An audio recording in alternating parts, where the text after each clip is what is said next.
evening, YouTube model railroader fans. I'm Ray. You already knew that.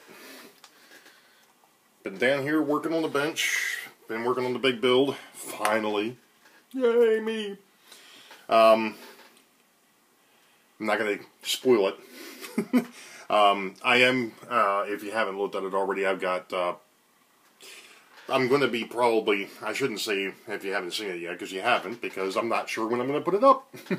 But anyway, this is vlog 26. It is the 20th of September, 2015. Yeehaw. Not a whole lot going on.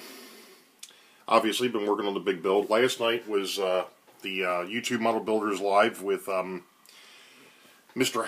Miles Hale. I got a chance to kind of sit in on that and watch it for a little bit, and he had some rather interesting tidbits and things that he brought up and talked about, and that was all good. So, you know, I enjoyed that. It's a little bit out of my league. It's not something that I'm planning on getting into, but it was neat to see again, you know, because I've seen a couple other folks, you know, go in there and make their own parts and things of that nature. It's a unique piece, but it's not my thing. I noticed I forgot my hat.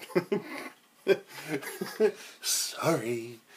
Anywho, I was going to keep a surprise, but I think I'm going to go ahead and put this out there. I've got an idea. It's been something I've been bouncing around inside this empty head of mine. Every time it bounces, there's an echo, so, you know. And every time that there's actually a brainstorm, it's because the two brain cells that exist just happen to run into each other. But that's beside the point. Anyway. One of the things that I've been thinking about is, I've always been interested, and as you've seen from my collection of locomotives, my locomotives are, some of them are rather unique, others are fairly run-of-the-mill. Actually, I guess, for the most part, all of them are run-of-the-mill. I mean, I've got some things over here, like the BQ-23-7. I'd never seen one before, and now all of a sudden it's like they're all over the place. You know, that and the E40, the E33 sitting back there, the GG1, the E60CF, which wasn't an actual locomotive. It wasn't done after a prototype. To which I've got 4 of those. I like odd, unique locomotives. And one of my, I guess, more favorite odd locomotives is the BL2. And I've seen that somebody actually came up with something that I thought was rather funny. They took the cab units off and put it to the back ends together and made it a BL2B. So they have a BL2A and a BL2B, which isn't prototypical, obviously. There was no such a thing. There was no such an animal. But what I decided I was going to think about doing, and I haven't really figured out how I'm going to do it. I know what I'm going to start with, because they weren't great looking, they weren't prototypical looking to start off with, was the AHM BL2. So I'm actually going to take an AHM BL2, and I'm going to come up with something. I'm going to call it the BLU3.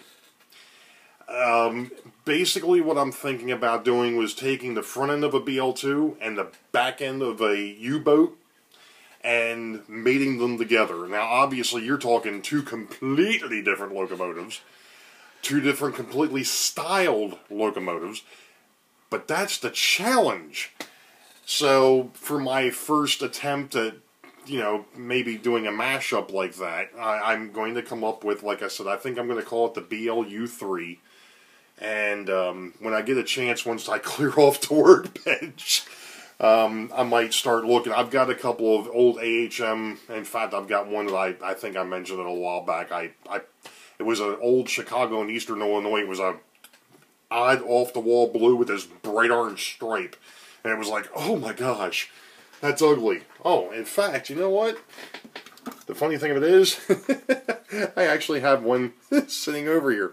This one here obviously hasn't been touched, but I've got one that I had actually painted up for a railroad that I was working on at one point called the Atlantic Dock and Freight Company, and it's multicolored, and the paint job sucked, to say the least. But that it will be my starting point.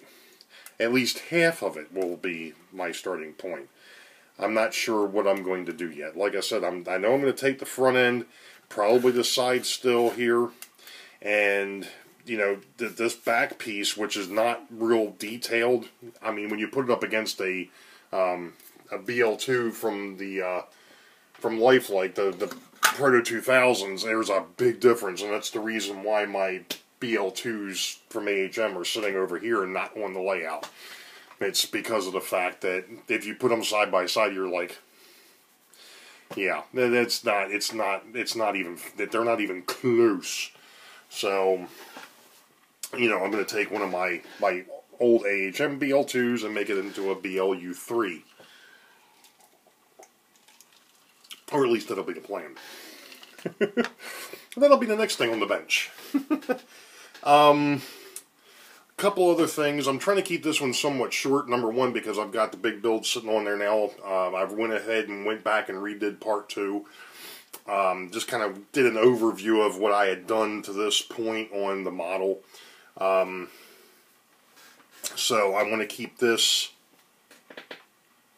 I want to keep this somewhat short because I know I can't do a whole lot with you know, with 2 different videos on here. Actually 3, because guess what, Big Bill? I've still got the thing from Strasbourg on here too, which I guess I really don't need anymore, but I'm holding on to it for prosperity's sake. Posterity? Never mind. I'm not getting... It's not posterior, that's for sure. It's not like delicatessen. I know that's the only big word that you know, but that's, you know, we kid. Because we can. And we care.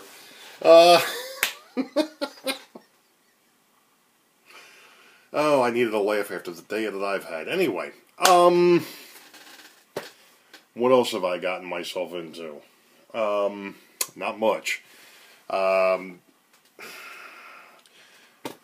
Trying to think if there was anything else, and I knew there was something else that I wanted to bring up tonight, and now I can't for the life of me remember what it was. It sucks getting old.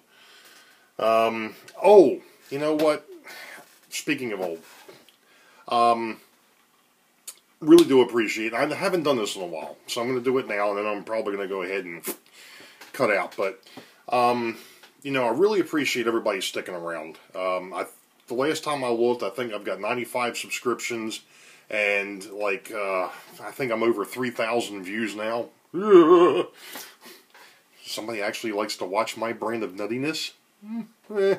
Okay. Anyway, so I really appreciate everybody sticking around, and unfortunately, with the way work's been and the way things have been, you know, better part of this year, y'all, I've beat this like a dead horse, but, you know, with the way my year has gone up to this point, I really haven't had a chance to go back and look at any of the other model railroad videos, and I know that a few people, like myself, basically, for the most part, took the summer off from model railroading and started doing other things, buying cars and souping them up, you know, doing railfan trips and, you know, things of that nature. I do know that there is one person out there that did do some updates to his railroad, and I think that's Railfan 221. I know he had this, that he was working on this really unique, you know, layout in his, I guess it was a spare room or the basement or what have you, that I've been kind of keeping up with that one a little bit. It was on around the wall with a pencil in the middle. He had some really unique ideas on bench work and the lift out bridge that he did and so on and so forth. I haven't had a chance to go back and look anymore. I apologize, but you know, I really was into that one, and I haven't, like I said, I haven't had a chance to go back and take a look at it anymore. I know Walt World's been putting up more videos. I haven't had a chance to go and check any more of his stuff out. I know that Vinny had some stuff up at one point. I haven't had a chance. Like I said, I just haven't had a chance. I got an awful lot of catching up to do. And it is what it is, you know. Like I said, unfortunately, life, Bill brought it up at one point, Big Bill brought it up, you know, this thing called life gets in the way. And it does. You know, the summertime you get all the outdoor chores and so on and so forth. Now we're into September.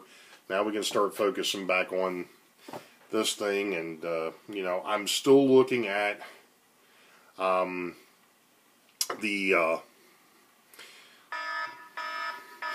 Time's up. We're going to go another minute.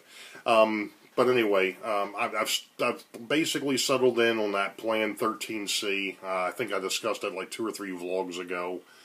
I've pretty much settled in on that. There might be some minor tweaking and so on and so forth.